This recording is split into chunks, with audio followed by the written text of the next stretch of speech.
días, ¿qué tal? ¿Cómo están? Bienvenidos. Mi nombre es Patricia Pérez Solernú, soy consultora en talento y efectividad organizacional y fundadora de EID Talents, y le doy la bienvenida a este nuevo Desayuno con Talentos, este ambiente amigable y relajado que hemos inaugurado hace algunas semanas para compartir temas de mucho interés en el ámbito organizacional.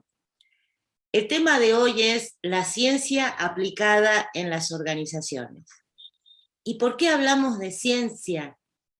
Bueno, porque la ciencia aplicada al desarrollo organizacional, los diagnósticos, estrategias, aporta solidez y estructura en el proceso de transformación de las organizaciones. Y como bien lo señaló el maestro Gurrola en un comentario a un post que publiqué en esta semana, y con el cual también coincido mucho, la investigación aplicada brilla por su ausencia en el desarrollo organizacional actual. No estamos encontrando hoy publicaciones actuales acerca de procesos implementados en las empresas que estén apoyados en cuestiones científicas. Y por ese motivo este desayuno pretende abrir este tema, pretende considerar los distintos aportes y las distintas investigaciones que se están haciendo hoy. Y por supuesto también aprender cómo se puede lograr un desarrollo organizacional renovado, actual y sobre todo práctico. Hoy estamos junto a Herman Littlewood y Miguel Ángel Gurrola. Bienvenidos. Ellos han trabajado desde hace más de 17 años en estos proyectos de investigación aplicada. Como siempre les digo, antes de olvidarme, este programa se está grabando, luego lo vamos a subir a nuestro canal InCompany, Talento y Efectividad Organizacional, donde por supuesto los invito a suscribirse, a dejar sus comentarios y también a compartir estos videos que son temas de gran impacto en la era actual. Ahora sí, nos ponemos cómodos, vamos a traer nuestro café, nuestras masitas, nuestros bocaditos, y vamos a empezar con las presentaciones ya formales de nuestros invitados de hoy. A ver, está entrando gente todavía. Y vamos a empezar presentando al maestro Miguel Gurrola, que ya muchos lo conocen. Es maestro en desarrollo organizacional y fundador de TCPA's Research Institute. Y también el doctor Herman Frank Littlewood, un investigador, consultor de negocios y profesor mexicano-estadounidense. Herman tiene 3 doctorados y sus líneas de investigación se centran en psicología, cultura y comportamiento organizacional. Así que bueno, ven que son 2 verdaderos talentos que nos van a explicar cómo podemos aplicar la ciencia para lograr una mayor efectividad organizacional. Y para entrar de lleno a este tema de ciencia, hemos pensado en comenzar con un ejemplo práctico. Y Miguel Gurrola nos va a dar un marco teórico para luego adentrarnos mucho más a esta aplicación de la ciencia en un proyecto específico. ¿Sí? ¿Estamos de acuerdo, Miguel? Ahí está. Gracias. Claro que sí. Adelante. Bien. Antes de iniciar, yo quiero agradecer mucho a Herman y a todas las personas que nos acompañan. Herman es un colega y una persona con la que hemos construido una amistad a partir del trabajo, a partir de hacer investigación.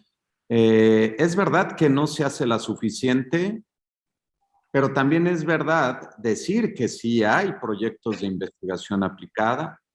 En el caso de Herman, no solamente brilla él por sus 3 doctorados que ha conseguido en la UNAM, en el Instituto Politécnico Nacional y en la Universidad de las Américas de Puebla. La ciencia y específicamente la investigación aplicada nos permite contribuir a lograr una mayor efectividad con sentido humano. Esa es la línea que hemos manejado. A lo largo de más de 17 años hemos venido haciendo proyectos de investigación aplicada para ayudar a personas, equipos y organizaciones a mejorar su efectividad con sentido humano. Dentro del desarrollo organizacional, a veces la poca difusión que se da a las investigaciones no nos permite crecer. Germán tiene Premio Nacional de Psicología y muchísimos reconocimientos por allí. Germán es un pionero en investigaciones en renuncia psicológica en las culturas latinoamericanas, especialmente la mexicana, y otras líneas de investigación que hemos seguido. A Germán le conocí trabajando justamente en un proyecto de investigación aplicada para reducir la rotación en una planta productora de papel de la compañía líder mundial de este ramo, en donde la rotación de personal era mayor al 100% al año. Imagínense que toda la plantilla rotaba y gracias a este proyecto de investigación aplicada logramos bajar esa rotación al 16% en un periodo de 2 años. Pareciera mágico, representó grandes ahorros, no solamente desde el punto de vista financiero, sino también de esfuerzos, contribuyó al clima organizacional, nos ayudó a hacer una estrategia de transformación en procesos que permanecen hasta nuestros días muy estables. Ese es el impacto de la investigación aplicada y eso es lo que con Germán empezamos a hacer. También hicimos un segundo proyecto comparando países de México, Centroamérica, en función de la variable jefe. Es decir, cómo el jefe puede contribuir a la efectividad o puede contribuir a la enfermedad de sus colaboradores y a la enfermedad de los equipos y de la organización. Germán también es coautor de varios libros con el doctor Felipe Uribe Prado, en donde se habla de salud ocupacional. A mí me encanta la sencillez de Germán porque nunca se ha proclamado el precursor de nada, ni dice yo soy el pionero, pero pues una persona que ha publicado más de 50 artículos en revistas arbitradas y está en el ResearchGate, pues se merece un reconocimiento. Y a lo largo de estos 17 años son muchos los proyectos. Actualmente tenemos 5 líneas de investigación abiertas que les vamos a platicar. Pero bueno, yo quise empezar esta introducción para reconocer a un investigador 100% mexicano. Germán es nacido en México y él es orgullosamente mexicano. Y me da muchísimo gusto que tengamos un talento de estos en nuestro país. Antes de meternos a fondo al caso práctico, yo sí me gustaría, Patricia, que le pidamos a Germán si él se puede presentar y decirle a la audiencia quién es, porque pues hay que escuchar a los investigadores y decirles en las empresas, miren, los investigadores no muerden, no hacen nada malo, al contrario, son de gran valor. Y Germán, no sé, Patricia, si le damos la palabra a Germán para que se presente y regresamos para entrar de lleno al caso. Sí, por supuesto, Germán, adelante. Buenos días. Ahí está. Les saludo, atrás de mí, está Puerto Aventuras. Estoy ahorita en Puerto Aventuras, Quintana Roo, a 1 hora de Cancún. Y vengo aquí regularmente a venir a cuidar a mi mamá. Nos rolamos 2 hermanos y yo, y me tocó estar esta fecha por acá.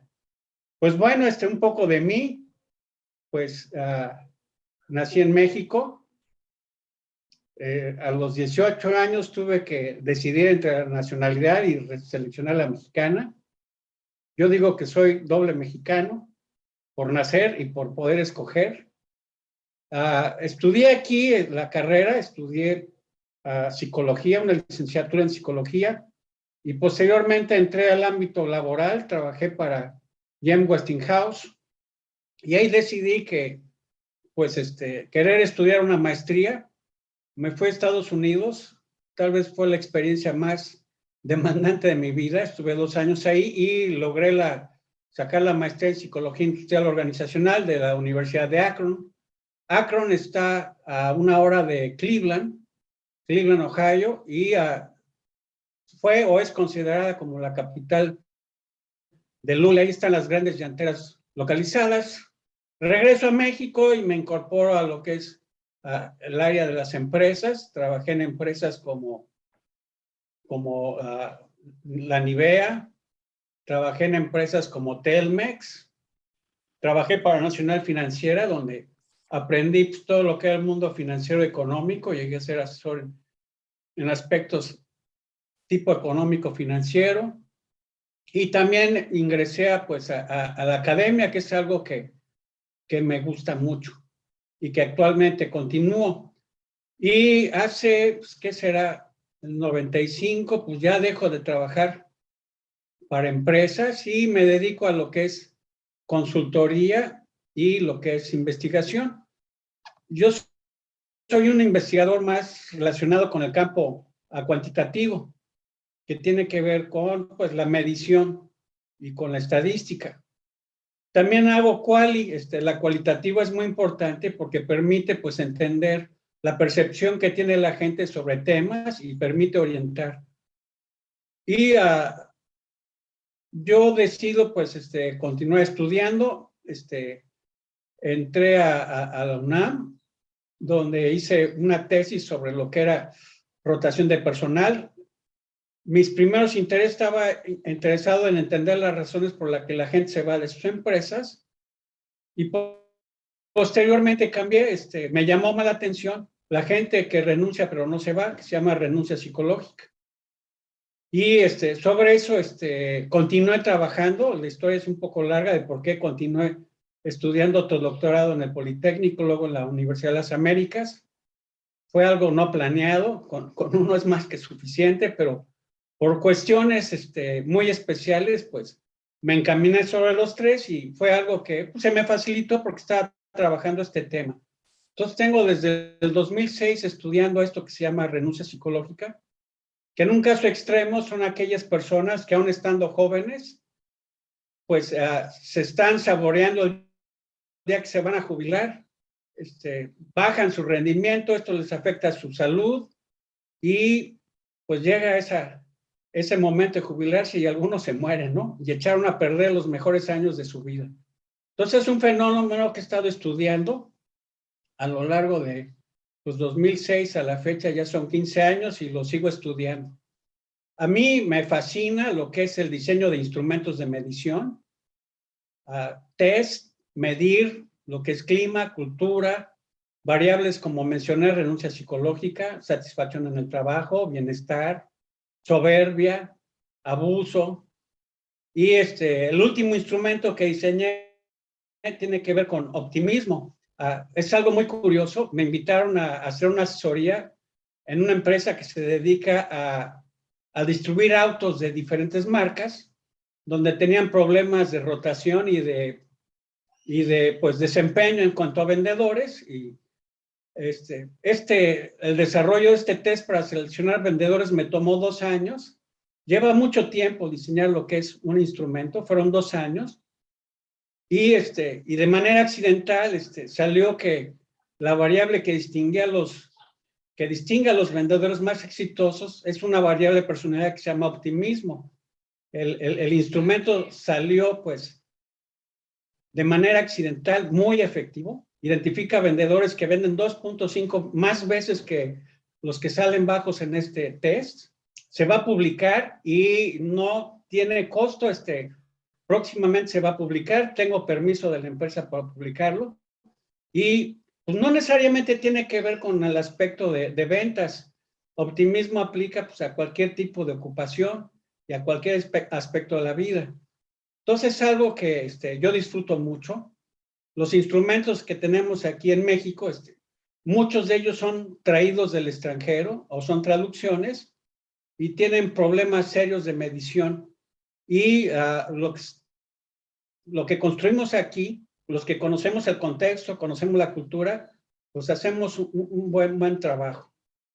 Pues eso es un poco de mí, ¿no? Es algo a lo que me dedico hoy en día, continúo con este tema de la investigación, consultoría, docencia. Eso es un poco de mí. Muchísimas gracias, Germán. Realmente, bueno, una carrera súper, una trayectoria muy, muy importante y muy relevante también para todo este trabajo de investigación. No sé, Miguel, si querés continuar con esta introducción al trabajo práctico o a ver cómo seguimos. Tú dime. Sí, muy bien. Sí. Para nuestra audiencia, se habla mucho de ciencia. La ciencia es un paradigma que nos permite conocer fenómenos y tratar de encontrar respuestas a aquello que es inexplicable en todas las áreas de la vida del ser humano. La investigación aplicada nos permite que en contextos determinados encontremos la manera de explicar ciertos fenómenos y poder encontrar soluciones prácticas con un fin claro. En nuestro contexto, para la plática del día de hoy, vamos a hablar sobre la efectividad con sentido humano. La efectividad con sentido humano es la esencia del desarrollo organizacional desde sus orígenes. Esta esencia se fue perdiendo a través de los años, especialmente en los últimos 20 años, en donde el desarrollo organizacional se fue un relativismo exagerado, en donde se tomaban técnicas de todos lados, se empezaban a mezclar y se utilizaban en dinámicas de grupo, en procesos de coaching, en procesos de planeación estratégica y demás. Y como dice Herman, sin verificar la validez y confiabilidad de los instrumentos, lo cual no nos permitía, como deoísta, tener esa credibilidad en las organizaciones. Bueno, vamos a entrarle desde este tema práctico diciendo lo siguiente, especialmente hoy que están de moda los datos y ahora todo el mundo quiere datos. Pues miren, la buena noticia es que eso está bien porque le da objetividad a lo que hacemos.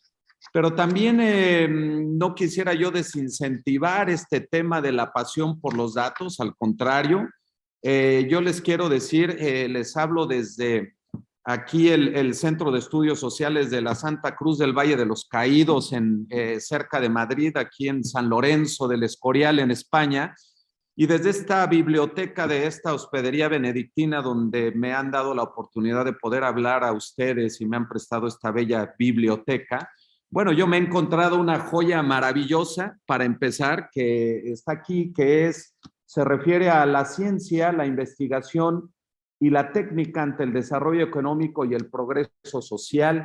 Y miren el año del cual data, ya desde 1964 se hablaba de esto. Entonces hay cosas que, cuidado, el conocimiento cuando es trascendente, pasan años, pasan siglos y permanece. Pero miren lo que dice aquí. Entre el dato científico que constituye el fundamento de una técnica y la forma concreta en que esta técnica se realiza, no hay efectivamente enlace directo.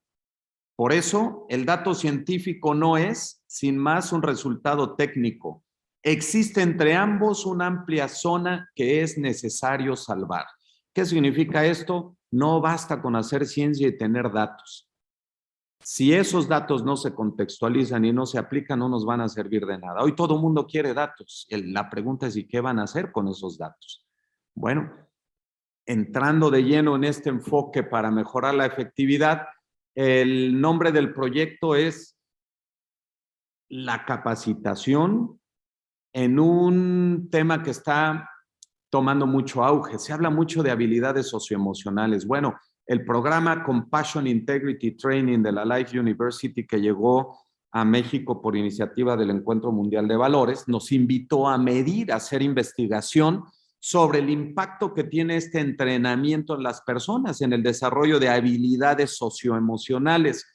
Nos han llamado para investigar. Hemos tenido personas que fueron a través de este programa, que viene directamente también con el patrocinio de la UNESCO, de las Naciones Unidas, y en nuestra LMS, Learning Management System, en nuestra plataforma digital de aprendizaje, hemos tenido 16,000 personas en México en el último año. ¿Qué decidimos? Herman y un servidor diseñamos un instrumento desde cero para medir el impacto que un entrenamiento en habilidades socioemocionales tiene en las personas. Son 10 habilidades socioemocionales y vamos a entrarle aquí con este proceso práctico. ¿Cómo se hace investigación? Hay un fenómeno. Aquí, ¿cuál era el tema? Oye, ¿entrenar a las personas en habilidades socioemocionales sirve o no sirve? ¿Qué impacto tiene un entrenamiento? Siempre se habló del impacto de la capacitación en las personas.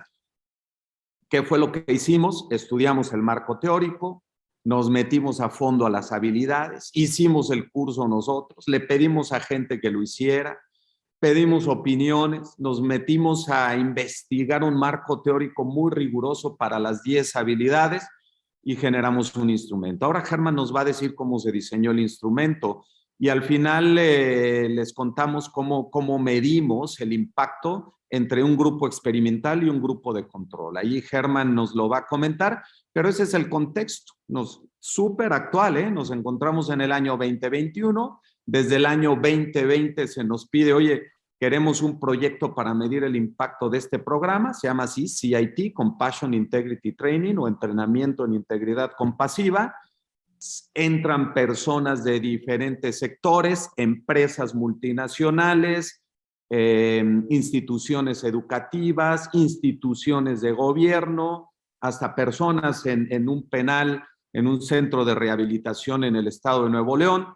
Y de esas 16,000 personas que fueron tomando el programa, dijimos, bueno, ¿qué impacto tiene?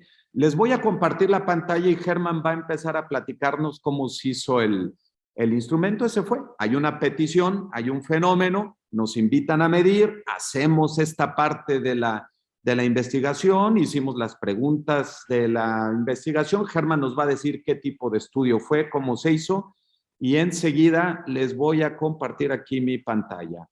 Bien, Germán, pues...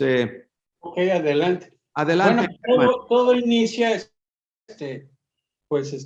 tuve que tomar el taller, el curso, también lo tomó Miguel para entender, pues, cuáles son estas 10 habilidades que se agrupan en 3 dimensiones, que es el conocerse uno mismo y tener compasión por uno mismo, es la primera etapa.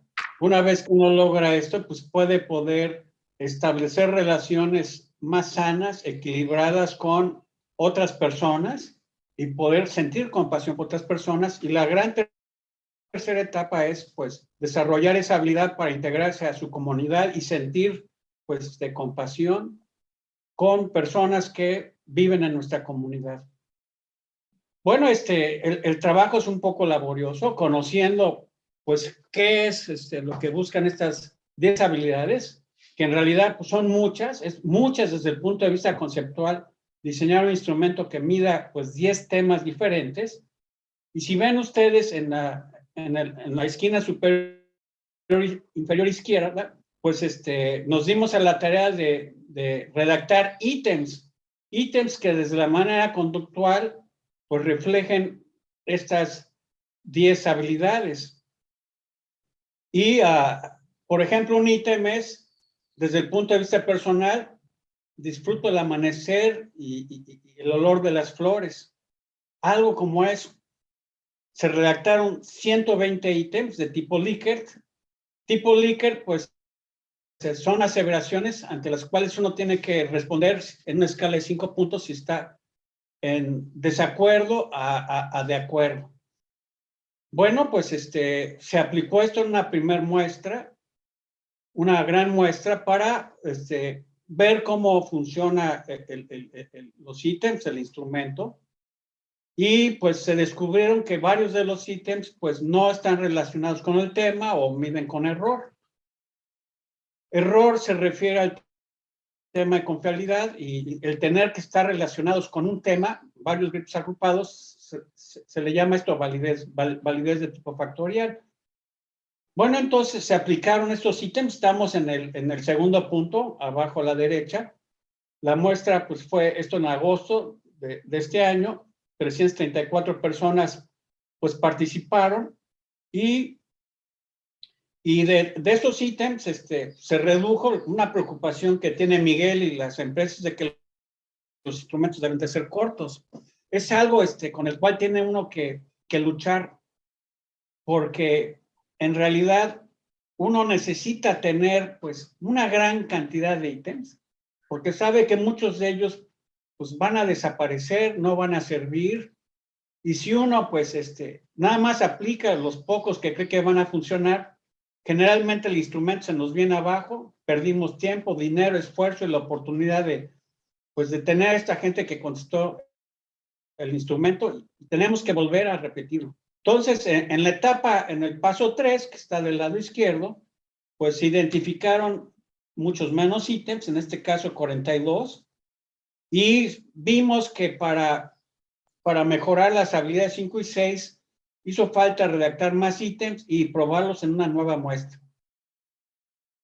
En la etapa 4, arriba a la derecha, entonces, pues logramos después de unos meses de trabajo, pues tener finalmente 44 ítems con una muestra de 314 personas y pudimos tener pues estas 10 habilidades de las cuales Miguel les va a platicar. Pudimos medir las que tuvieran suficiente confiabilidad, que midan con poco error y que pues estén midiendo el tema que nos interesa medir, que son estas 10 habilidades. Entonces, fue una muestra mucho mayor en donde ya se probó el instrumento de 702 personas. Entonces ya teníamos un instrumento. Posteriormente, es la siguiente lámina, pues se decidió comparar cómo la gente entra y sale de este entrenamiento y cómo se compara con gente que no ha tomado el entrenamiento. Entonces, Miguel, si podemos pasar a la siguiente lámina y no hay preguntas, comentarios sobre esto. Los que quisiesen hacer alguna pregunta o algo, pueden abrir el micrófono o colocarlo aquí en el chat, ¿eh? Con total libertad. Pues bueno, así comienza esto, ¿no? Sí. Si ven esto, la primera parte es un tanto cualitativo, porque uno está proponiendo ítem y ya entra luego esto, pues se sesga una parte de tipo cuantitativa que tiene que ver con la determinación de qué tan confiable y válido es el instrumento.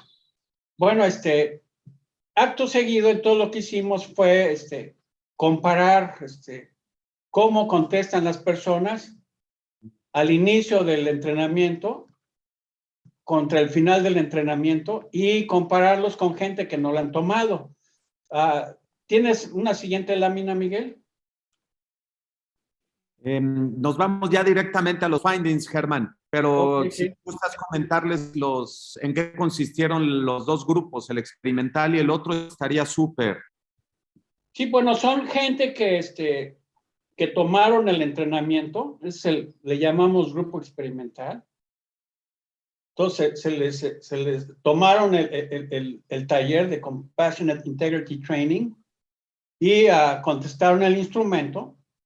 Y luego, pues, comparamos sus respuestas, o lo que llamamos las medias, ¿no? De cómo están en estas 10 habilidades contra gente que, pues, no ha tomado y que iba a tomar el entrenamiento. Entonces, la idea fue comparar, cómo están los que sí lo tomaron contra los que no los tomaron. La hipótesis es de que el entrenamiento, pues, funciona y las personas que cursaron este taller van a tener desarrolladas las habilidades en un nivel superior contra quienes no lo tomaron. Esa fue la hipótesis. Y esto fue lo que encontramos, Miguel. Vamos a ver los findings, los hallazgos. Bien, básicamente aquí están las 10 habilidades. La presentación está en inglés porque así está siendo presentada también con nuestros colegas de Estados Unidos y en otras partes del mundo. Es una investigación que está teniendo mucho impacto porque es la primera vez que se genera una investigación de este tipo en culturas colectivistas. Teníamos dudas porque el Compassion Integrity Training se diseñó en Estados Unidos y al ser un entrenamiento de tipo self-directed learning, es decir, que estaba enfocado a que las personas lo tomaran de manera autónoma en la plataforma, en los primeros grupos nos dimos cuenta que el nivel de deserción iba aumentando hasta que descubrimos que en las culturas colectivistas es importante el apoyo de los grupos, de los equipos, Por lo tanto, hicimos una mezcla en lo que se llama blended learning, es decir, un aprendizaje, sí en línea, autónomo, pero también con el apoyo del grupo. Cuando metimos el apoyo del grupo, los niveles de participación se fueron muy arriba y el compromiso con el contenido. Básicamente las habilidades son calmar el cuerpo y la mente, conciencia emocional, imparcialidad y humanidad común, perdón y gratitud, el ser empáticos, la compasión y el conectar con el discernimiento, ¿no? Y sobre todo cómo vamos haciendo decisiones cuando hay un buen discernimiento. Estas 7 habilidades mejoraron significativamente, es decir, son mucho mejores entre quienes fueron entrenados y las personas que no tomaron el programa. En estas primeras habilidades, el hallazgo es muy concreto de decir, si entrenamos a las personas y si ponemos atención en que estas personas no solamente tomen el entrenamiento, sino que practiquen, que tengan un equipo en el cual apoyarse, que estén compartiendo experiencias, hay una mejora y un impacto significativo. Hay 3 habilidades que mejoraron, pero estas no fueron significativas, que son esta parte del manejo emocional, este mindfulness, esta calma, mantener las emociones en control, la autocompasión y el apreciar la interdependencia con otros. Tiene su razón de ser, porque la autocompasión, lo que encontramos en los focus groups en la parte cualitativa, es que para las personas es más fácil darle compasión a otros que darse compasión a sí mismos. Por la razón que sea, así resultó. En la interdependencia requiere tiempo, aprender a convivir, especialmente con aquellos que piensan, sienten y actúan diferente a mí. Y en la parte de manejar las emociones, pues no basta con un curso para decir, ya emocionalmente tengo mucha paz interior y soy capaz de manejarlas. Toma tiempo. Estos son lo que en inglés se le llama findings, y lo que podemos decir es que un programa de esta naturaleza sí impacta positivamente a los participantes, les ayuda a mejorar sus habilidades socioemocionales, y estos esfuerzos sí tienen un impacto para vivir con menos ansiedad y mejor calidad de vida desde una perspectiva más compasiva. La sociedad, claro que tiene beneficios significativos de este tipo de programas, por lo que pudimos encontrar en la investigación. Básicamente, este es un ejemplo de investigación aplicada. A las empresas les llamó muchísimo la atención, porque entonces tiene certeza si vale la pena o no invertir en cierto tipo de entrenamientos para las personas, y en los tiempos que estamos viviendo es sumamente relevante ayudar a las personas con recursos y programas confiables para el manejo emocional. Básicamente, esos son los elementos que nosotros logramos encontrar después de un año de investigación.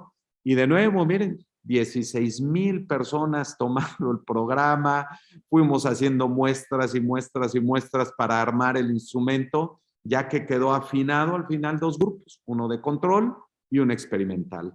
Y sí nos dimos cuenta que en este caso, en este programa y en este contexto latinoamericano, sí vale la pena entrenar a las personas con la contención de un equipo en donde tengan un espacio libre para mostrar vulnerabilidad, apoyarse unos a otros, y sí se aumenta el nivel de bienestar y la resiliencia. Este es un ejemplo de investigación aplicada.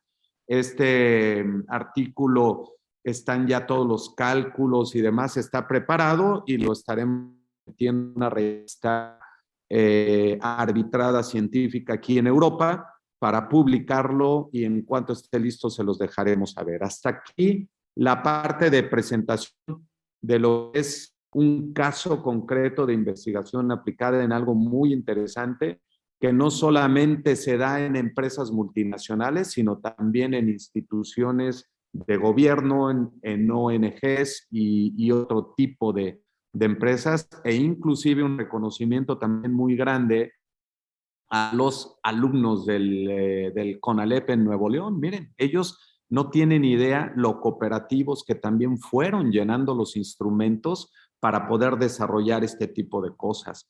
Cuando uno ve ese tipo de ejemplos, le motiva para decir, mira, la investigación nos da certeza de cómo entrenar en estas habilidades, en qué contexto, bajo qué circunstancias, para maximizar la inversión en un tipo de programas como esto.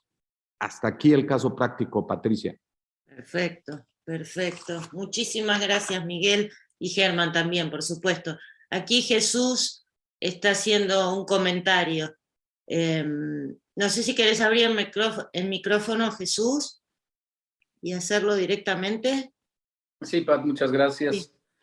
Es que creo que precisamente ya lo adelantó Miguel. Me interesaba conocer la selección de la muestra.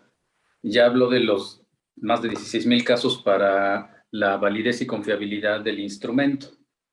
Y los grupos control, yo nada más quisiera saber cómo fueron seleccionados, si fueron de una empresa en particular o qué tanto se pueden aplicar los resultados a qué población. Es exactamente mi pregunta, ¿a qué población se puede aplicar los resultados? Para generar el instrumento, la muestra vino de todo tipo de organizaciones, Jesús, que llenaron el instrumento hasta llegar al final.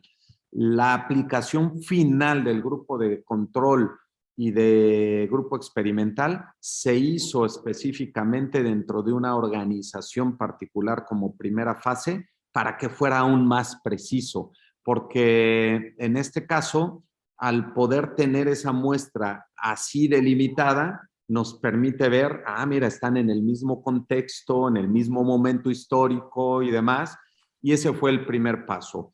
El programa sigue y hay más fases de investigación. La siguiente fase es ahora aplicar en diferentes tipos de organizaciones, verificando una segunda muestra que nos permita también tener diferencias en el tamaño de organizaciones, desde una multinacional del Fortune 500 hasta una pequeña empresa mexicana y una mediana empresa.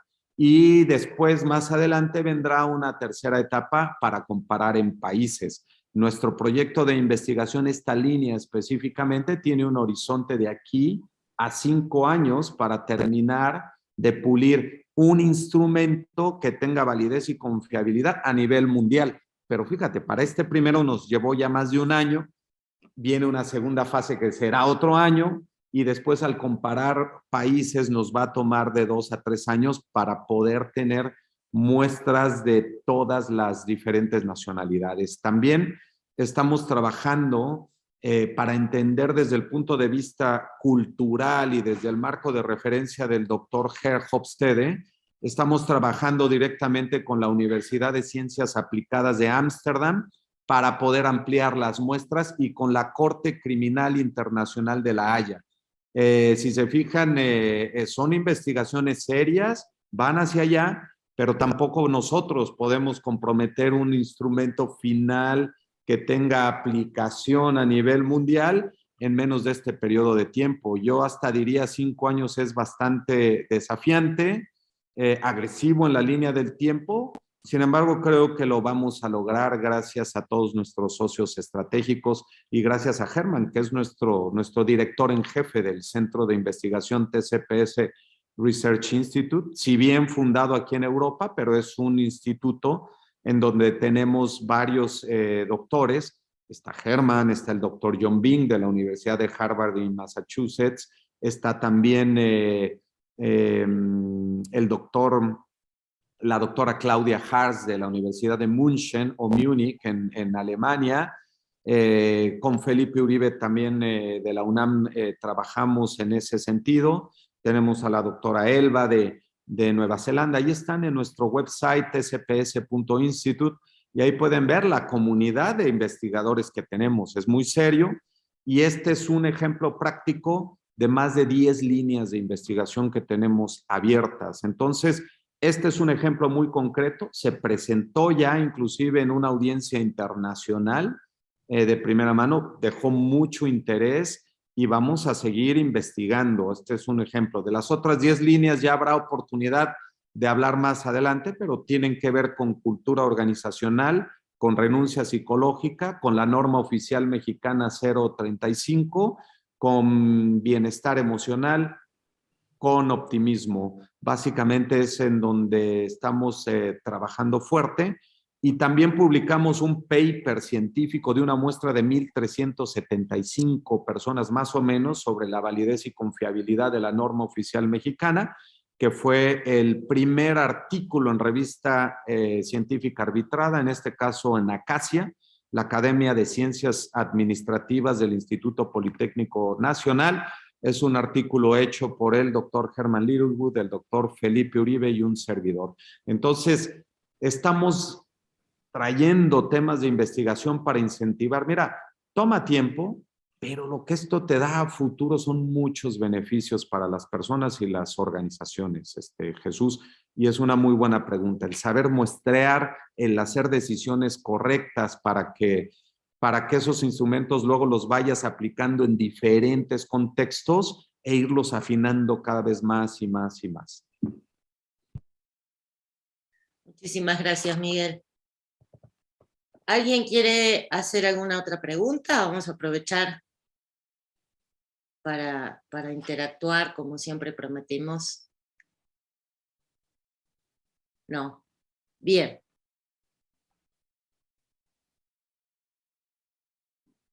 Bueno. Germán, ¿quieres agregar algo a todo lo que nos explicó Miguel hace un ratito? Pues sí, este asunto de la investigación es apasionante. Representa un conflicto porque por un lado te pide que seas muy objetivo,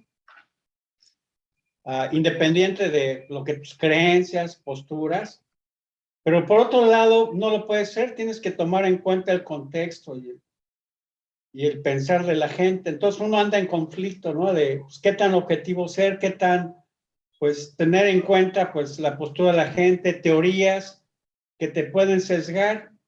Y, pues, es un tanto, esto se aprende haciendo, hay que hacerlo.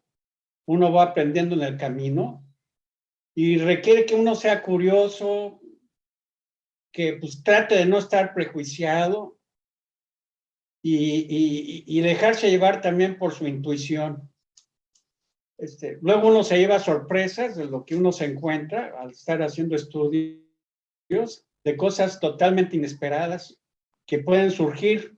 Y eso es algo muy, muy agradable, ¿no? Porque uno luego se topa con hallazgos que ni se los imaginaba. Y pues es un trabajo de largo plazo, ¿no? Como lo mencionaba Miguel, esto es de largo plazo. Puede ser frustrante porque luego pues uno no logra encontrar lo que esperaba, lo que va de acuerdo a sus hipótesis, pero es algo también muy agradable porque luego uno se lleva sorpresas de los hallazgos y te va enseñando por dónde hay que caminar. Entonces es a largo plazo, hay que saber pues ser paciente y como decía Miguel, una golondrina no hace un verano, un estudio no es suficiente, hay que estar pues confirmando los hallazgos y esto pues lleva a hacer estudios con nuevas muestras, otro tipo de gente, ir verificando los resultados hasta tener algo sólido. Por ejemplo, el instrumento que he estado manejando sobre renuncia psicológica, pues lleva ya 16 años de trabajo.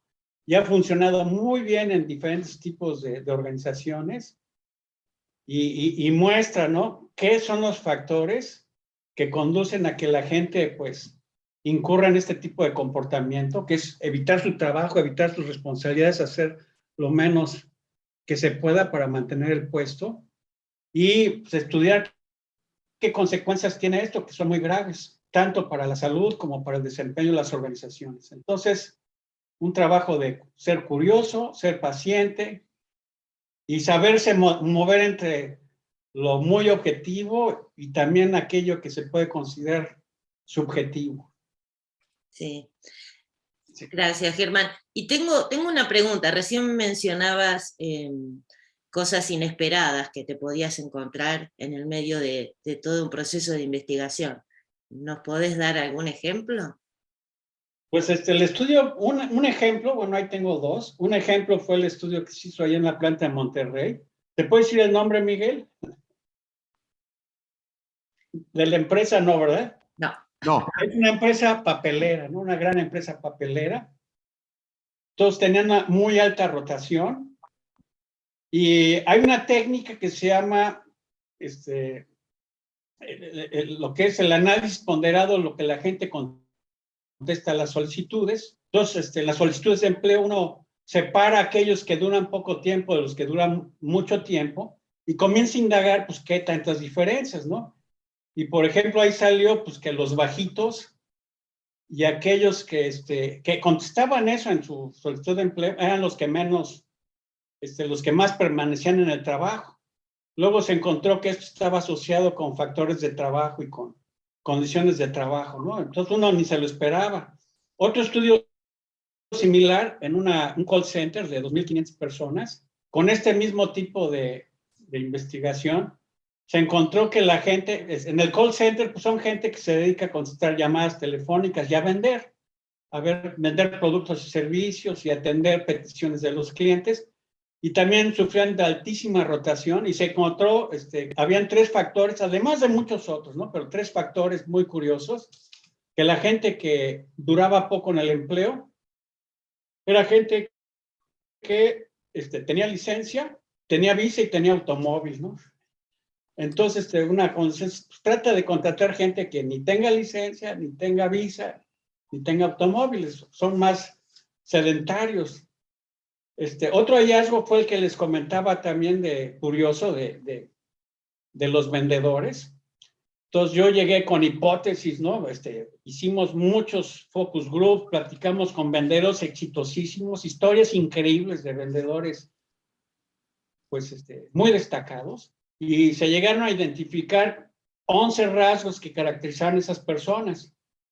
Por ejemplo, un rasgo que son muy responsables, que son extrovertidos, que tienen mucha motivación que se llama el logro por alcanzar metas. En fin, fueron 11 rasgos que se hicieron una hipótesis.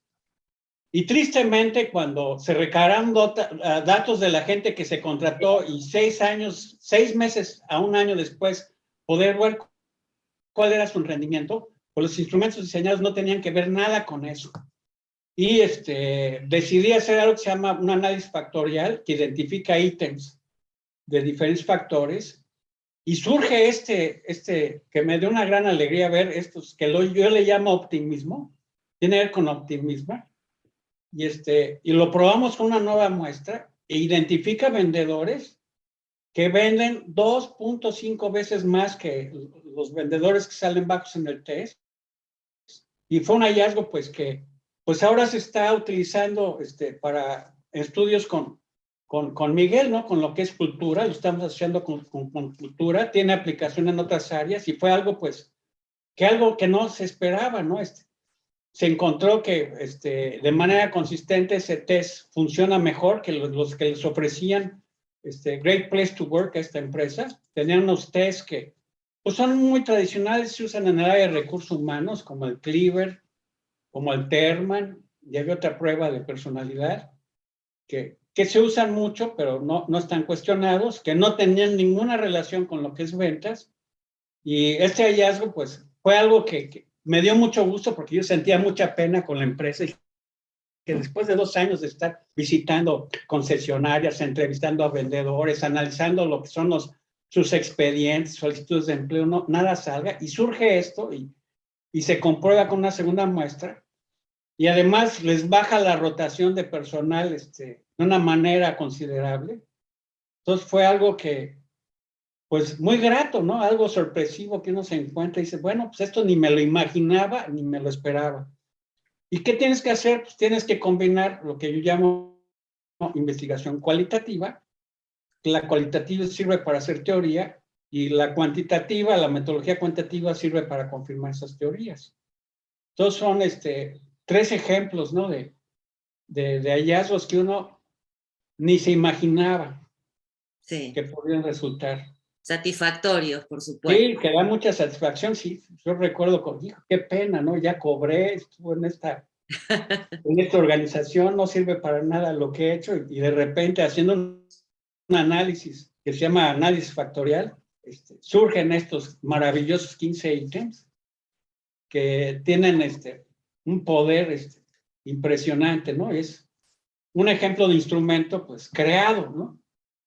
Y tristemente, pues, mucha gente que trabaja en recursos humanos, pues, usan lo tradicional, instrumentos que existen ya muy viejos, de hace muchos años, le tienen fe, pero que no les sirven para nada. Eso me pasó también en el TEC de Monterrey, lo voy a mencionar. Se usaban test para seleccionar profesores y analizamos el uso de esos test que usaban para seleccionar a sus profesores. Nada tenían que ver con el léxico profesores, y la recomendación fue, pues dejen de usar lo que están usando, usen otra cosa porque esto no sirve. Claro. Tristemente, no sirve. Claro. Muchísimas gracias, Germán. Tengo un comentario y ahora una pregunta también para Miguel. Aquí Carla Hannibal nos deja en el chat un comentario que dice: la investigación en las organizaciones es muy interesante. La información que se recopila es oro para la toma de decisiones, que pueden ser tan relevantes como el mismo destino de la empresa. Esa es la gran importancia de la investigación. Y en materia de investigación sobre cultura organizacional, Miguel, no sé si nos podrías comentar qué investigaciones hay actualmente. Sí, claro. Está la parte del mundo anglosajón que viene siguiendo todas las líneas de investigación del doctor Edgar Schein, del MIT, y que lo hacen muy bien. La verdad es que lo hacen seriamente. Y tenemos básicamente la otra gran línea, que es de la Europa continental, que es la que nosotros seguimos, la del profesor Geert Hofstede, porque muchos ubican a Hofstede como culturas nacionales, pero pocos saben que Hofstede hizo una investigación, hay un paper publicado ahí en el año 1991 sobre cultura organizacional. Entonces hay 6 funciones y lo que estamos haciendo aquí con Germán, tenemos datos y datos. Ahorita segmentamos una muestra. Tenemos una muestra ya de 28,000 personas que han contestado el cuestionario de cultura organizacional. Tiene 55 ítems y lo hemos aplicado. Hay mucho aplicado de este instrumento en Europa, en Asia, pero en las culturas latinoamericanas no. Es decir, 70% de estos datos vienen de culturas latinoamericanas, pero ya es una muestra enorme.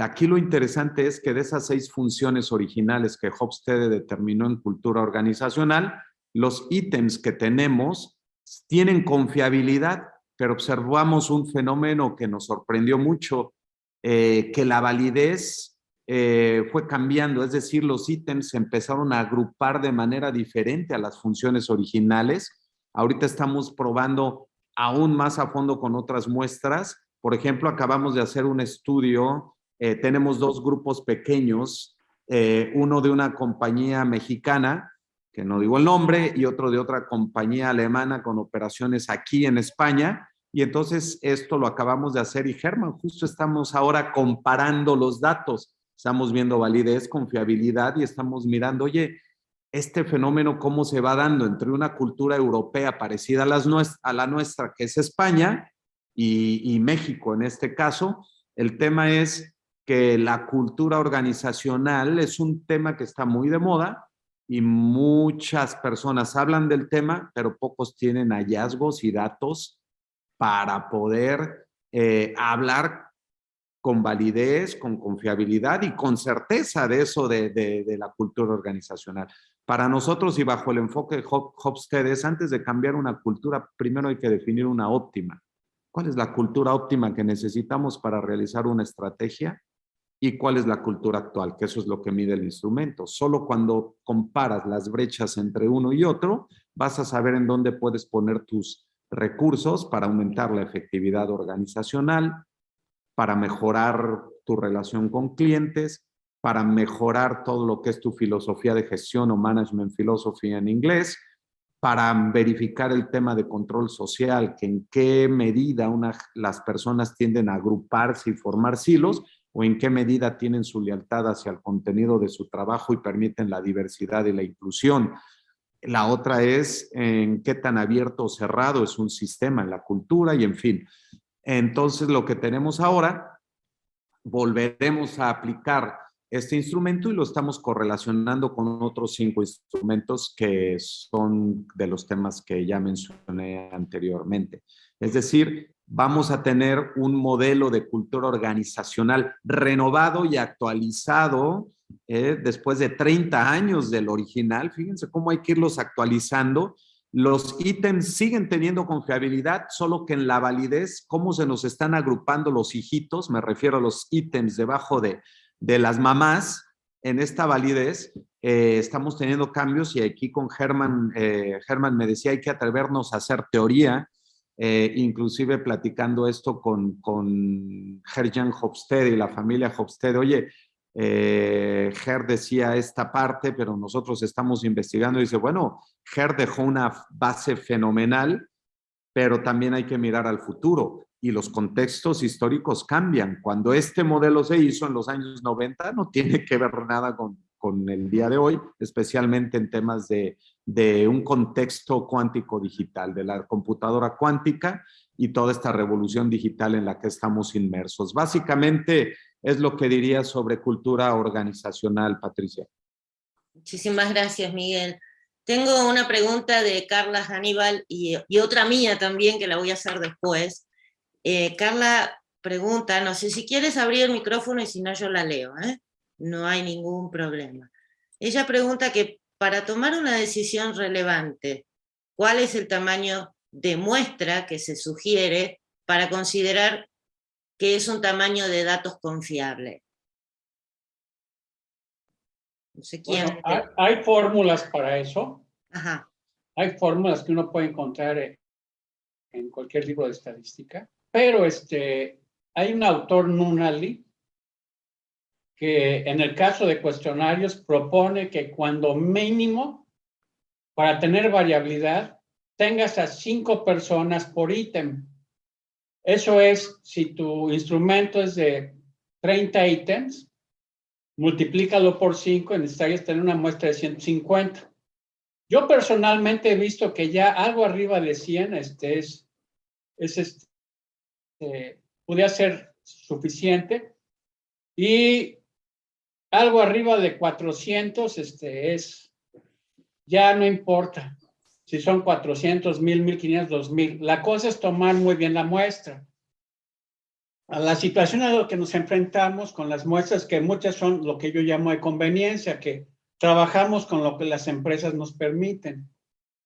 Por otro lado, lo conveniente serían ser muestreas de tipo aleatorio, ¿no? Ir escogiendo nosotros a las personas que harían de participar. Pero eso no siempre es posible por cuestiones prácticas y por limitaciones que nos imponen las empresas.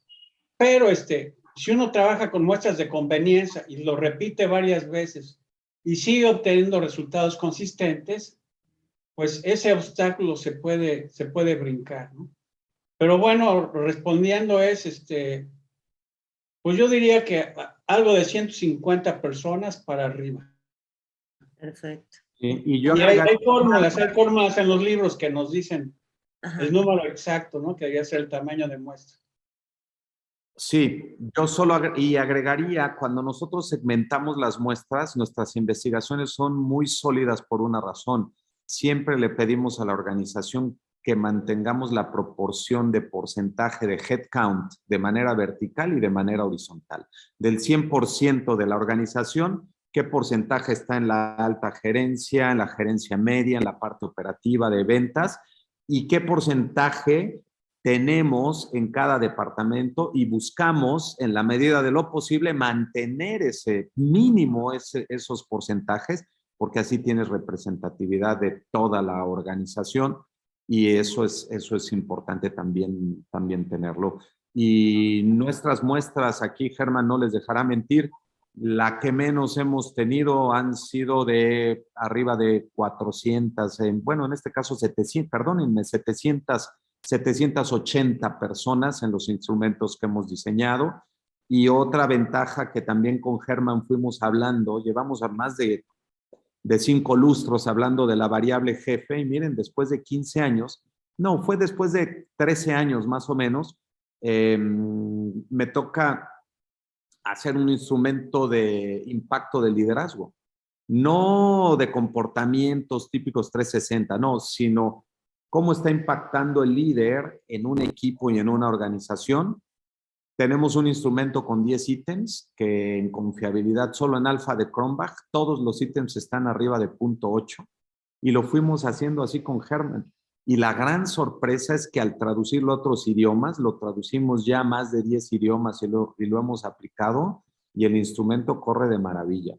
Y a partir de 10 clics de 10 ítems, puedes ayudar a tus líderes en diálogos y en procesos de mentoring y de coaching a que hagan mejor las cosas. Entonces va por allí y quisiera nada más cerrar también esta parte diciendo, esto es la pura investigación.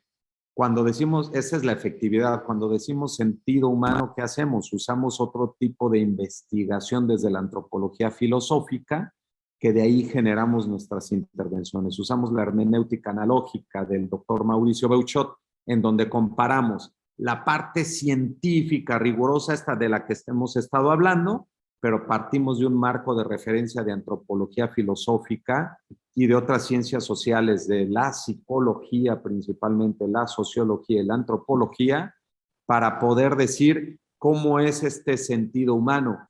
Y gracias a la hermenéutica analógica encontramos este enfoque proporcional, que ni se va a la pura investigación, ni se va a lo puro cualitativo que está en el otro extremo, sino encontramos una proporción un poco para decirles, sí, ese es el éxito que hemos tenido en estos más de 17 años.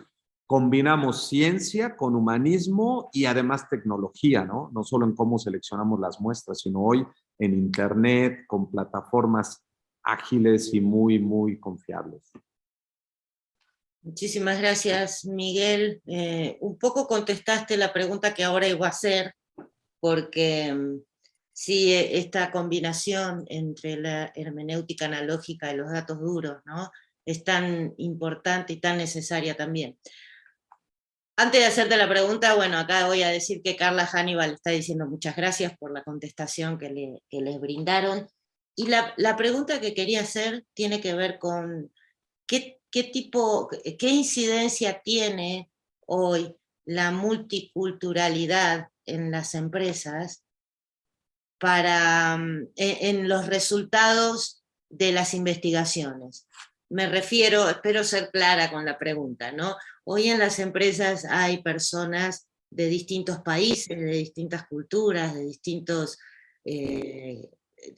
formas de pensar, incluso también, debido a la cultura donde se han criado. ¿Qué incidencia tiene esta mezcla que encontramos hoy en las empresas en los resultados cuantitativos que están aplicando? Sí hay diferencias significativas. Por ejemplo, cuando medimos la calidad de retroalimentación, en uno de esos hay, por ejemplo, nosotros medimos recibo la guía oportuna de mi jefe para lograr mejores resultados de desempeño, o recibo retroalimentación oportuna, el famoso feedback sobre mi desempeño. Y esto te vas luego a otros ítems que uno tendrá que ver con recibo retroalimentación positiva cuando hago bien algo, o la otra recibo retroalimentación para mejorar cuando algo no lo hago bien, en fin. Hay culturas que son más directas que otras, sí hay diferencias, hay niveles de satisfacción diferentes entre las muestras. Créanme que una manera de dar retroalimentación aquí en Europa llega a variar, aquí en España con los países del norte, olvidemos Alemania por un momento, pero vámonos a los Países Bajos. La retroalimentación oportuna y directa ranquea altísimo, ahí rápido, al toro por los cuernos, como se dice en nuestra cultura, van al punto, es muy directa y demás. culturas latinoamericanas como México, los ítems relacionados con coaching y con retroalimentación son los que rankean más bajos sistemáticamente y en donde las personas tienen un mayor grado de insatisfacción con la retroalimentación que reciben, la oportunidad con la que lo reciben y el coaching de parte de los jefes que reciben. Tenemos una línea de investigación abierta, no queremos adelantarnos allí, pero tenemos una hipótesis de que las inversiones desmedidas que se están haciendo en coaching no están teniendo el impacto deseado. Y el coaching no es ni bueno ni malo, es una técnica neutral que bien aplicada en el contexto adecuado y con los objetivos adecuados, funciona bien en culturas colectivistas. No nos olvidemos que surgió en la cultura anglosajona, que es más individualista, más enfoque en el yo.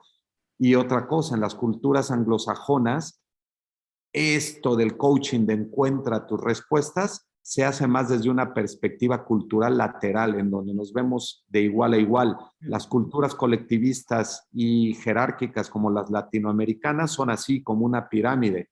Pretender que un coachee genere sus propias respuestas y demás en una jerarquía donde a la gente se le acostumbra a darle guía y el respeto al jefe es fundamental, es muy difícil que funcione. Llega a funcionar bajo ciertas circunstancias. Pero bueno, espero aportar ahí temas concretos, Patricia, para el análisis. Está genial esto, porque además esta aclaración tuya, ¿no? Es que aquí en países latinoamericanos, por lo general, ha tenido un rebrote muy grande lo del coaching, pero no está, a mi parecer, humilde, no está bien aplicado, no está siendo bien encarado, y estaría muy bien conocer más adelante este resultado de tu estudio de por qué no está funcionando, ¿no? Justamente para poder encontrarle la vuelta y poder hacer del coaching una herramienta útil, porque incluso yo conozco gente muy preparada que todavía lo está confundiendo con mentoring. Pero bueno, eso va a ser un tema para otro café quizás. Aquí hay una aclaración de Jorge Méndez, que es muy buena también, porque dice, en cuanto a la pregunta que yo te hice recién, ¿no? La multiculturalidad y también la generacional, porque claro, ahora estamos conviviendo estamos viendo que conviven muchas generaciones en un mismo ámbito y con el consecuente, esa brecha de enfoques de pensamiento, ¿no? Que las hemos visto y muy marcadas. Yo, bueno, agradezco tus respuestas, Miguel. Si hay más preguntas, por favor, con toda libertad. Y si no, yo tengo una última para los dos. Ustedes decidan quién la quiere contestar primero, Germán o Michael, o Miguel. Ya estoy multinacional, ¿eh? Michael. Y mi pregunta es... que bueno, se ha vuelto muy, muy importante esto, como decías al inicio, Miguel, esto de conseguir datos, de conseguir investigación, de conseguir números más que nada, datos un poco más duros sobre todo lo que está pasando dentro de las organizaciones. Pero sí, es cierto que no hay mucha investigación en Latinoamérica, por lo menos. Ustedes... ¿qué opinan? ¿Por qué creen que no se haga tanta investigación en Latinoamérica específicamente? Germán, por favor. Bueno, pues yo te puedo comentar que la cultura de investigación pues debería de fomentarse en las universidades. Y esto ocurre un poco más en las universidades públicas que en las privadas. Las privadas pues, están más interesadas en tener alumnos contentos, que aprendan, no se quejen, y desde el punto de vista de lo que es las áreas administrativas, ciencias humanas, no es algo tan importante. Es importante hacer investigación, pero no tanto. Y los que se dedican a trabajar en las universidades, pues tienen una sobrecarga en cuanto a lo que es sus clases y atender alumnos, que pues les impide, ¿no?, dedicarse a lo que es la investigación. Desde el lado empresarial, si uno va a una empresa, yo me he topado, ¿no? Si uno quiere hacer investigación, pues hay una resistencia hacia eso, porque se parte del supuesto de que si ya estudias, si ya sabes, ¿cómo que vas a investigar, no? Tú debes de tener ya las soluciones. Se esperan soluciones inmediatas, ¿no? Y pues no es un tema tan interesante, ¿no? Un tema tan interesante. Se espera que, pues uno como profesionista, pues más que hacer investigación, pues vaya y dé resultados. Entonces, no hay una cultura, que favorezca esto, ¿no? Y lo estamos viendo ahora, ¿no? Con el país, lo que está pasando, ¿no? Que al CONACYT, a la investigación, pues le han quitado una parte importante pues, del presupuesto, ¿no? Para hacer investigación. Creo que están persiguiendo investigadores, ¿no? Porque según están robados, no sé si han escuchado las noticias, andan demandando a investigadores y pues yo veo ese tipo de obstáculos, ¿no? En mi caso, pues eso no me afecta. Yo afortunadamente no dependo de una universidad, sí trabajo para unas universidades, hago lo que a mí me da la gana, lo que me gusta, y tengo el tiempo suficiente, ¿no? En esta etapa de la vida tengo el tiempo suficiente para hacer, pues, lo que a mí me gusta. Pero veo esos dos obstáculos, ¿no? Por eso tu Las alto grado... no están tan interesadas y por otro lado, en el mundo empresarial, pues esperan resultados inmediatos y rápidos y eso de hacer investigaciones como estar jugando o haciendo experimentos que no tienen sentido. Ok. Nos decía, por eso tu alto grado de optimismo. Pues estás haciendo lo que te gusta y lo que te apasiona. Y eso... No le tengo que reportar a nadie, ni nadie me tiene que estar diciendo qué debo de hacer. No es algo que me agrada mucho. Qué bueno, me alegro mucho, Germán. Muchas gracias por tu comentario. Miguel, ¿quisieras comentar? Antes tiene la mano levantada. Adelante. Sí, ahí lo acabo de ver. A ver. Gracias, es rapidísimo. Y creo que cuando se hace investigación, yo que formé parte de un equipo de investigación en la Facultad de Psicología hace muchos años, hay una cuestión también personal. Se dice que al día de hoy ya no existen personas que harían una catedral, harían nuevas catedrales. ¿Por qué? Porque las catedrales, que los arquitectos que las iniciaron nunca las vieron terminadas. Fueron edificaciones de 200, 400 años. Y como investigador, a veces te cuesta trabajo saber que de todo lo que hay que investigar, tu colaboración va a ser apenas de un muy pequeño tamaño.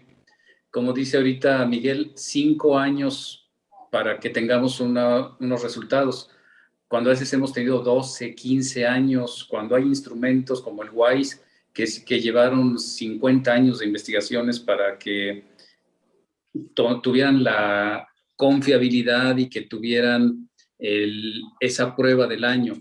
Entonces, entender que como investigadores la colaboración que hacemos, inclusive dedicando una vida a la ciencia, es mínima y que los resultados se van a ver después.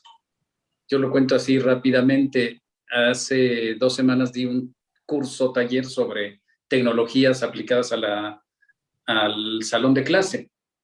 Y les hablé de la investigación básica que hice en 1992 con este equipo. En aquel momento decíamos, esta investigación básica sobre la interactividad, sobre el uso de las computadoras, sobre la evaluación de los estudiantes, va a dar frutos dentro de 20 años porque estamos haciendo investigación básica. Y cuando lo platico así me doy cuenta que fueron 30 años. 30 años después, a partir de la pandemia, fue que pudimos aplicar mucho de lo que tiene que ver con la educación a distancia, la educación por computadora, la presencia y no presencia del profesor. Entonces, la parte que ya mencionó Germán hace un momento, hay que tener mucha tolerancia a la frustración cuando se hace investigación.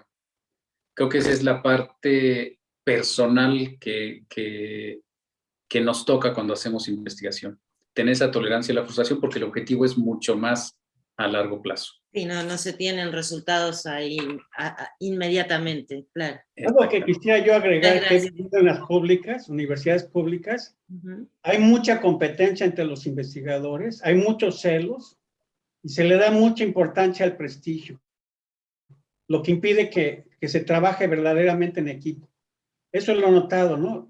Las vacas sagradas, el ser doctor, ¿no? El de estar arriba de un pedestal y no estar al nivel tal vez de un investigador.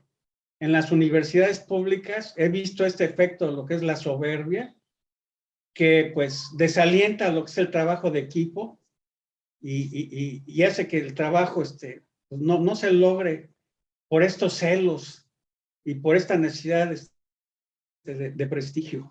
Hay mucha soberbia, ¿no? Mucha soberbia. En las públicas, yo he estado en la UNAM y en el Politécnico, y no se llevan los del Poli con los del UNAM, son mundos aparte. Uno pensaría que son hermanos de un mismo tipo de universidad y no. Aún en eso no lo hay. Hay también mucho celo y resentimiento con universidades privadas, ¿no? Y espero pues, que eso cambie porque se necesita trabajar colaborativamente. Por eso otro obstáculo que me ha tocado personalmente vivir. La falta de colaboración. Sí. Okay. Celos. Terrible. Gracias. Bien. Gracias Jesús y Germán. Miguel. Yo diría Sí. que la investigación aplicada es una herramienta y es una forma de enfrentar el futuro con mayor certeza. No es perfecta, no, pero créanme que nos da estabilidad, nos da orden, nos da claridad de pensamiento y eso sí que sirve. Miren, después de haber trabajado esta semana aquí en España y demás, lo que es temas de la cultura, antes hablaba de esta gran joya que me han obsequiado, de este libro de 1964 sobre ciencia, investigación y técnica. Miren lo que son las cosas. Encontré algo interesante del mundo anglosajón.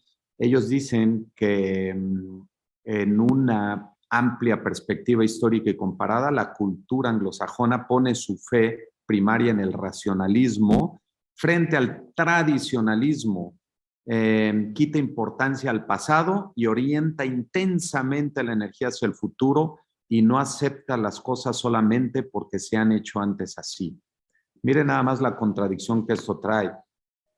En México es tradicionalista. Todo el mundo está hablando del pasado. Miren, este fue el primer libro que se escribió en el año tal y somos precursores de... Por el amor de Dios, si yo les dijera la biblioteca que tienen aquí, tienen libros incunables. Tienen temas escritos así a mano de más de 400 años. Aquí esta comunidad benedictina aquí de España. Y no me refiero a temas filosóficos o teológicos, libros de ciencia, de economía. Es una biblioteca que hay que mirarla y hay que tenerle mucho respeto. ¿Y cómo es posible que una agrupación que tiene cientos de años, desde la Edad Media, está mirando al futuro? Yo creo que la investigación en las culturas latinoamericanas va a funcionar más cuando logremos ese balance. Está bien, no estoy en contra del tradicionalismo, de lo que es tradicional. Está bien, los clásicos, eso está perfecto. Hay que mirar al futuro. Hay que salirnos de ese paradigma de estar viviendo de las glorias pasadas. Cuando se mira al futuro es lo que te incentiva a investigar. ¿Qué es lo que te está incentivando a investigar? Oye, de lo que está viniendo y viene la computadora cuántica y qué está pasando con esta revolución digital, ¿cómo voy a encarar al futuro? Claro, tomas en cuenta lo que viene del pasado y estás dando tu presente hacia adelante. Mientras no nos salgamos de ese paradigma, va a ser difícil. Segundo, hay buenas noticias. Hay empresas que sí se toman el tema de hacer transformaciones culturales, de desarrollar talento y todo, con proyectos a enfoques de 3 a 5 años. En México, les estoy hablando en México, les puedo mencionar 5 empresas, y esas 5 empresas desde multinacionales, extranjeras, locales, muy importantes, han empezado a sentir la importancia de usar datos, pero aplicados en un contexto determinado, y cuando ven el efecto que les da, baja la rotación, aumenta la eficiencia operativa, su cadena de suministro mejora, la rentabilidad va hacia arriba, la tasa de innovación sube, es más rápido. Bueno, ¿qué he encontrado yo? ¿Qué hemos encontrado con Germán y los demás miembros del equipo? Pues que hay líderes humildes, que hay líderes sencillos, hay líderes que no están en lo que dice Germán. No solo pasa con los investigadores, ese tema de la soberbia, ese tema de lo yo sé todo, y ese tema de, porque yo lo hice, ay, porque yo fui. Bueno, pues yo les quiero decir, aquí en la vieja Europa, tú eres tan bueno como tu última jugada hoy. ¿Qué hiciste en el pasado? Mira, muy bien, gracias, felicidades, y especialmente en Alemania. El tema es quién eres hoy y cuál es tu promesa de futuro y en dónde está tu potencial. Por eso tienen una tasa de innovación. Si se fijan, compañías como la automotriz, esta marca Audi, ellos cuando dicen Vorsprung durch Technik, que es innovación por tecnología, mirar hacia adelante, pues es que ponen un énfasis a la innovación. A ellos les tomó más de 30 años posicionarse como la compañía más innovadora en tracciones integrales de los autos, que en invierno y en la nieve, pues a quien no le encanta manejar un auto de esos. Pero ahí está, hay una visión de largo plazo y hay unas ganas por competir positivamente, sin deshacer al de al lado, competir, y eso los va llevando a mejorar. Lo ves en la automotriz, lo ves en la industria química, lo ves en temas de ciencias sociales. Yo recuperaría en nuestras culturas, Patricia, número uno, una visión un poquito de largo plazo. Mira, yo sé que en Alemania un mediano plazo son 10 años, largo plazo son 50 años. Está bien, de 30 a 50. No pidamos eso, pero sí poder ubicarnos de 3 a 5 años en una cultura tan de corto plazo como la mexicana, como la colombiana, como el propio Argentina, Brasil, etcétera, ya es un primer gran paso. Y segundo, que los líderes tengan la humildad y el enfoque para invertir en investigación, sí, y que le pongan los recursos correctos para ello. Básicamente hacia allá va, y sí hay empresas que lo están haciendo y van a empezar a contagiar a las otras, pero los que se atreven son eso, tienen una visión de más a largo plazo. Número dos, son humildes, son receptivos, tienen curiosidad intelectual. Y número tres, son pacientes y saben manejar la ambigüedad y se alejan de la prisa, el gran enemigo de lo bien hecho. Todo mundo tiene prisa y hay que ser ágiles. La agilidad es fantástica. El ritmo correcto y la estabilidad correcta. Exacto. Sí, hoy con esto de que todo tiene que ser rápido y ágil, nos olvidamos de que los procesos llevan tiempo, ¿no? Incluso hasta lo vemos también con el tema de la vacuna. ¿Cuánto tiempo lleva para probarla? Bueno, yo creo que es importante tomarse los tiempos serios para una buena investigación. Y algo que dijiste vos recién, uno, también lo decimos entre los consultores, ¿no? O entre los que impartimos cursos, que uno es tan bueno como el éxito del último curso que dio. Y ahora preparando justamente un curso que voy a dar en la semana que viene sobre integridad, tenía, y lo tengo acá anotado, por eso me dio gracia, porque estabas mencionando esto, ¿no? De que la historia y volver a la historia, yo también considero que la historia es útil, de ahí venimos, y apoyados en esa historia, aprendemos, recurrimos a algunas herramientas que nos han funcionado para poder operar en el nuevo entorno sin desmerecer este nuevo paradigma o esta nueva forma de trabajar en la era cuántico-digital. Yo creo que es importante tenerla en cuenta, pero no quedarnos ahí, como decías vos, Miguel. Y lo remarco y lo resalto porque sí, estoy muy convencida, y cuando empecé todo este trabajo de difusión y de juntar a los distintos talentos, la idea es algo que también nombró Germán, la colaboración, el dejar de ser soy el más famoso o el más... Todos tenemos cosas para brindar, todos tenemos ideas que podemos aportar, y entre todos es la mejor manera que considero que podemos encontrar soluciones al nuevo desarrollo organizacional que estaba como muy estancado en mucho tiempo. Bueno, ya hemos llegado al final de nuestro desayuno. Yo creo que estamos muy satisfechos con los aportes y los aprendizajes que nos van a dar una nueva perspectiva en la forma que estamos haciendo las cosas, y tenemos esta oportunidad de tomar todo aquello que nos pueda ayudar a mejorar, a lograr resultados efectivos, aprendiendo de personas como ustedes, ¿no? Que logran estos resultados, y no quedándonos en la teoría. Esta muestra que nos han dado ustedes de cómo se aplica esta parte práctica es muy, muy enriquecedora, porque sí nos hace falta ver para creer en muchos casos. Yo agradezco a todos los presentes, a los que nos han acompañado, a los que van a ver el video más adelante. Pueden hacer comentarios también, que los vamos a recibir y a atender como corresponde. Y también, por supuesto, agradezco a Miguel Gurrola, como siempre, esta colaboración tan generosa, y a Herman Littlewood, que es un placer para nosotros tenerte acá. Esta actitud que tienen ustedes de contagiarnos, a aprender más, a perderle el miedo a la investigación, a la ciencia, al humanismo, a reflexionar sobre todo lo que está a nuestra disposición, porque sí lo tenemos, nada más que no lo estamos usando. Y esto nos va a ayudar a hacer un desarrollo organizacional nuevo y actualizado hacia esta era cuántico-digital. Sin más, salvo que quieran agregar algo más ustedes, yo me despido. Muchísimas gracias. Gracias, un placer. Muchas gracias y que tengan un excelente sábado. Hasta pronto. Adiós. Bye bye.